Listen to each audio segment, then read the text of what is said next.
Hello. Hey, Ross, it's Dennis from the Australian Rock Show. How are you? Hey, buddy. What's happening? Let me just state that as someone who has at one time or another owned much of the Manowar and Dictators material, also the Shaken Street and Wild Kingdom records, it's a wonderful honour to have you on the podcast. However, it's your upcoming Australian tour celebrating the 35th anniversary of Manowar's Hail to England album, which is the purpose of our chat today. I know that fans are excited to welcome the band back after your visit here only last April. Well, we are excited to come. We had a great tour last year, but as I said before in my video, we're better. We're ready to come.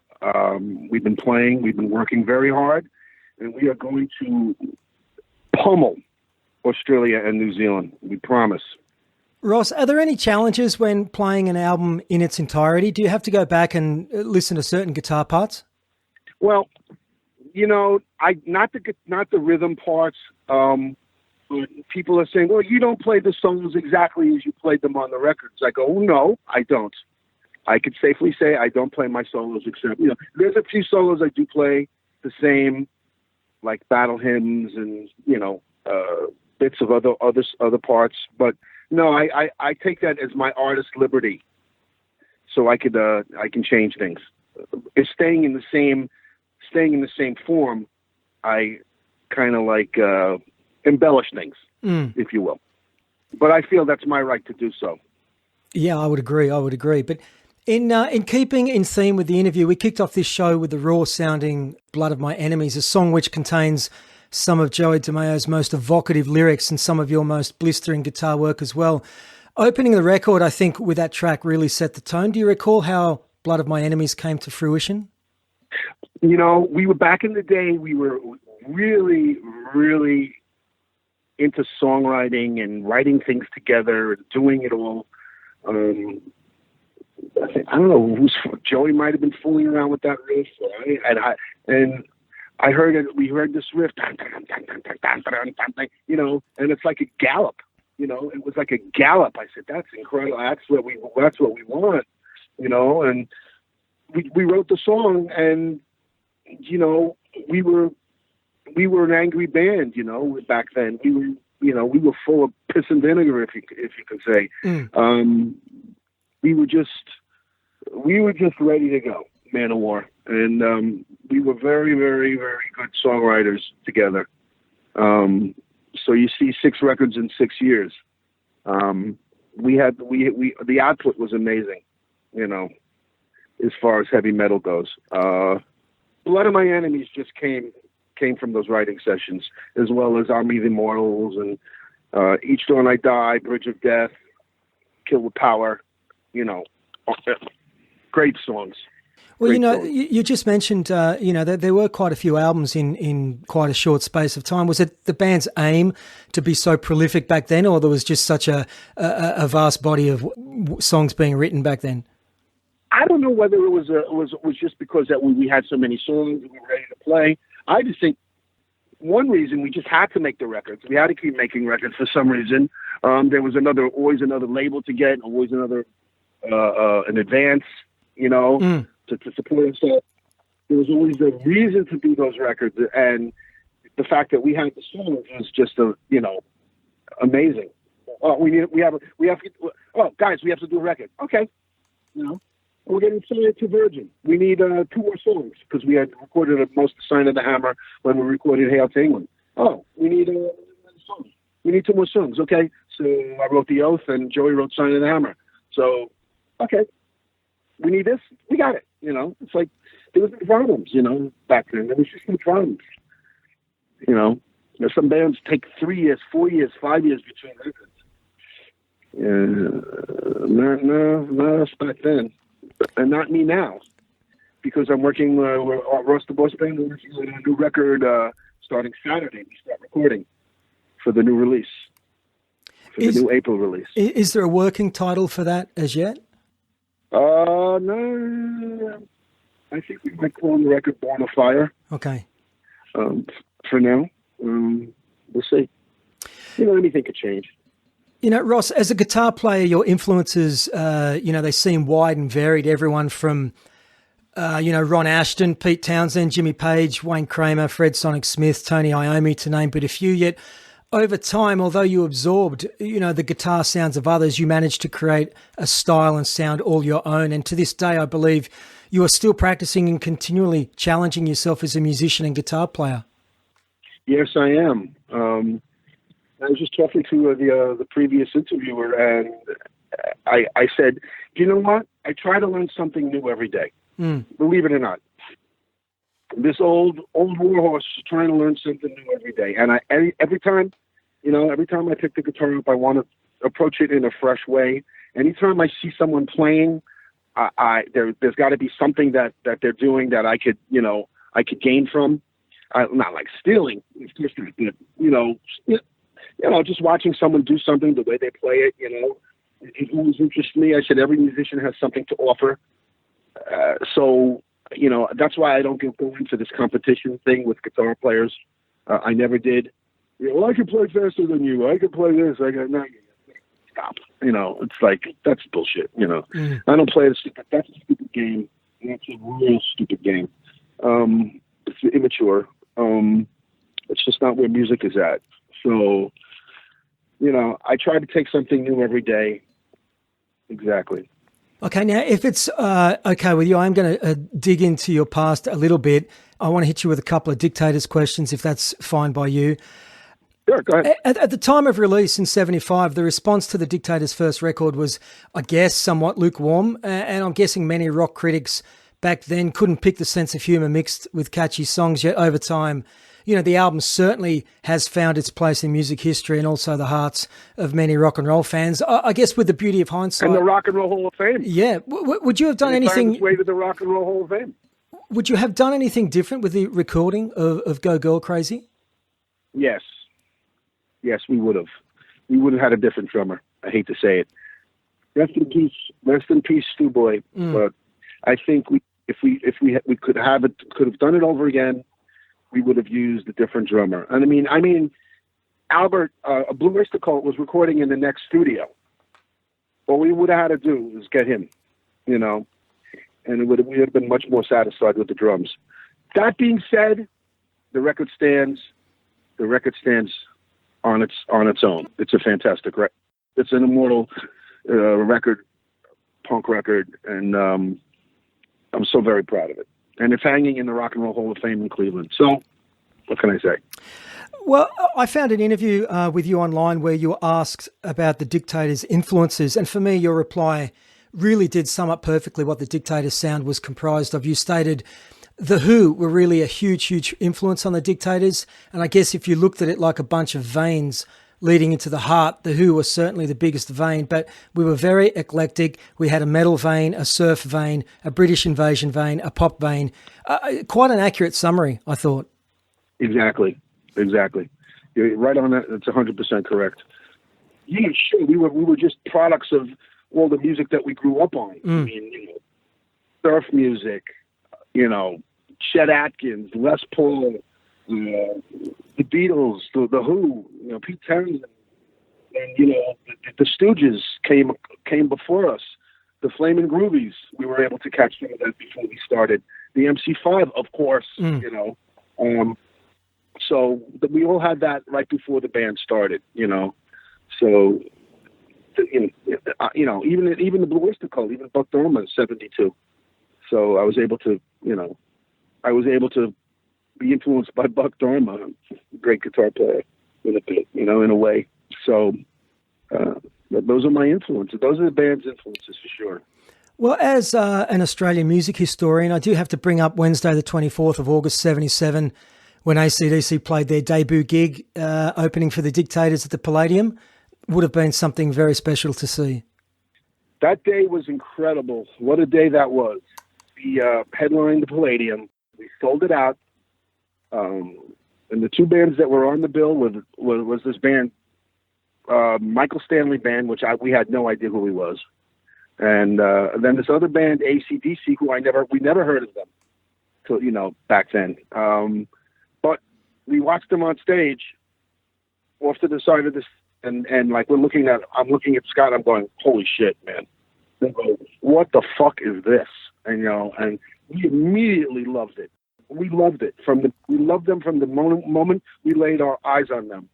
And then they pack up. They were so great. They pack up and they go to CBGB's to play a second show. And they would tell me, Angus would say,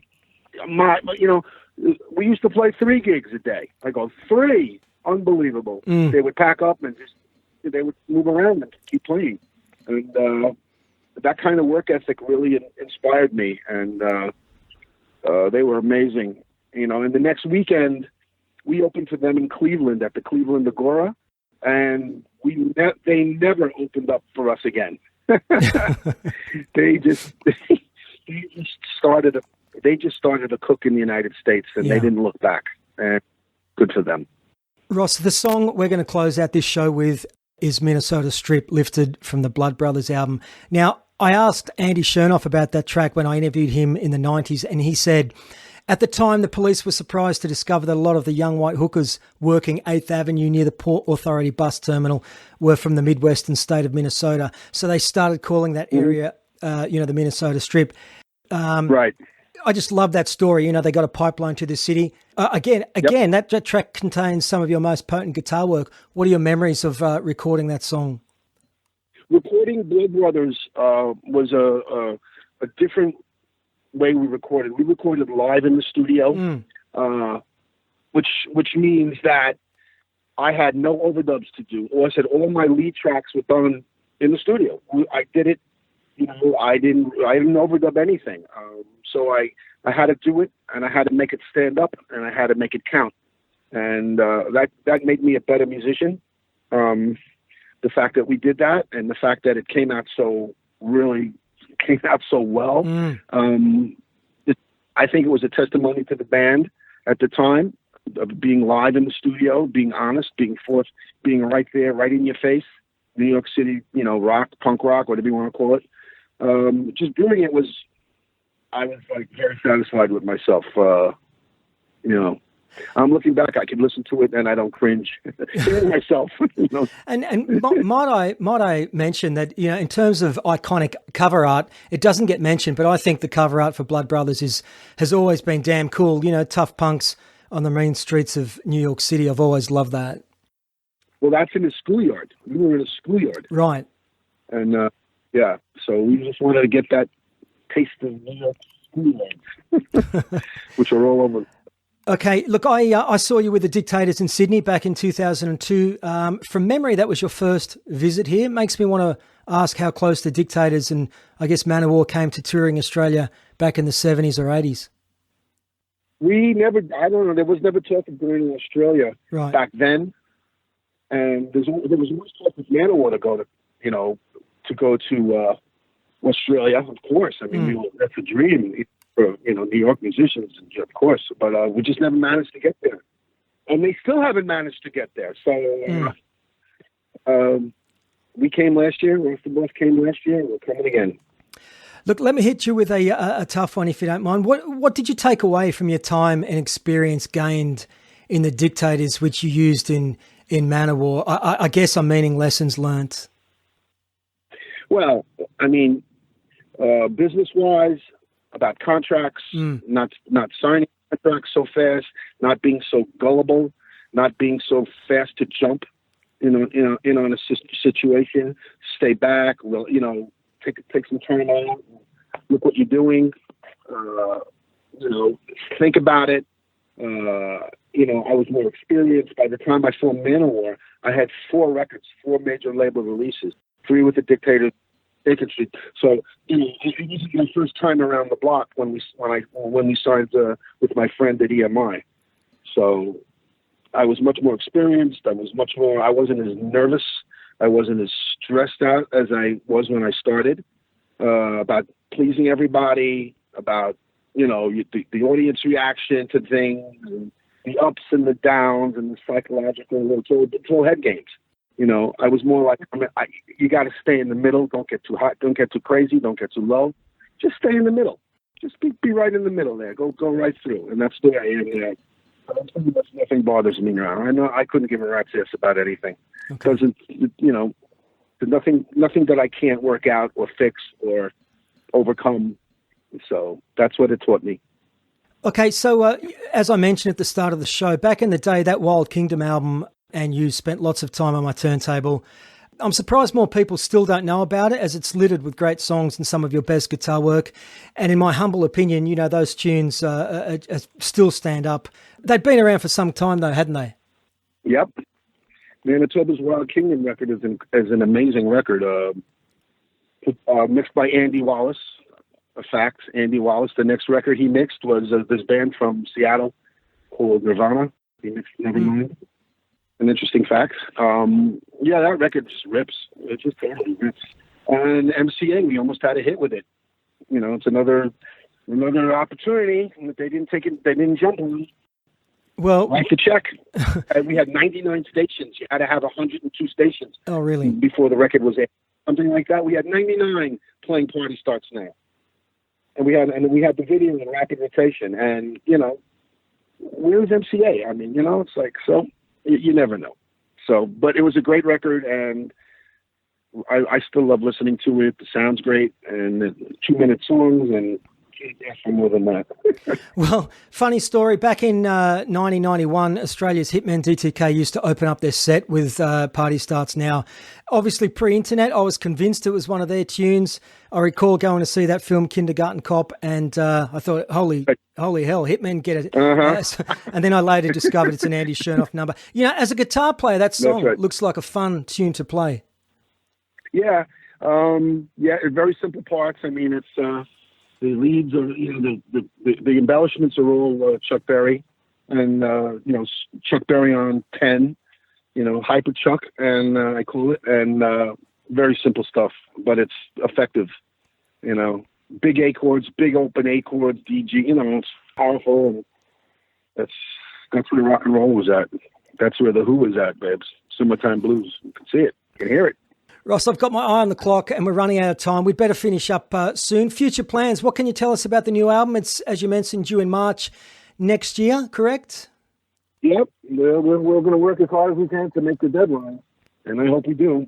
So obviously we have a couple of shows in Europe at the end of October. Then we come to your neck of the woods in November. And then we have 26 U.S. shows at the end of January. It's February 26th, and then we got the record release at the end of March, and then we have our Euro tours being booked now, and the festivals again, so everything starts again. So there we are. Mate, every guest on our show gets to select a song by an Australian band. What would you like to choose and why? I would like to hear Girls Got Rhythm by AC/DC. Wonderful. Why have you chosen that? I don't know. It just crossed my mind. When you said Australian band, and we're talking about AC/DC, it's a tribute to Malcolm and the boys, and I miss Malcolm, and I just want to, Girls Got Rhythm, baby. What's better than that? Love it. Ross the Boss hitting Australia and New Zealand stages in November, taking in Auckland, Wellington, Christchurch, Adelaide, Brisbane, Melbourne, Sydney and Perth. I will run through the dates, venues and ticket info at the end of the show. Fans can also head to ross-the-boss.com for further details. A pleasure chatting with you, mate. You are one of the hardest working musicians out there, and you've been an inspiration to many guitar players and music fans for a long period of time. Keep on doing what you do. Many of us enjoy it, and good luck for the remainder of the year. Oh, thank you. It's great to hear that, and I will keep working hard. And I hope everybody comes out, even if you don't like Manowar music, you're going to come out and see the amazing Ross the Boss band, because it's just, that's the musicianship is worth the price of admission alone. So if you want to get your head blown off, come and see the band. You will not regret it. Wonderful. Lovely to chat with you. We didn't get to Shakin' Street. So much stuff to cover in a short period of time, but I look forward to catching up with you at one of your shows. 34 records now. It's wonderful. And your attitude, I could have spoken a lot, but your attitude is so positive, and I think a lot of people pick up on that. Yeah, I'm glad. It's an honor to play music, Bill. It really is. Thanks for your time today, mate. Okay, brother. We'll see you then.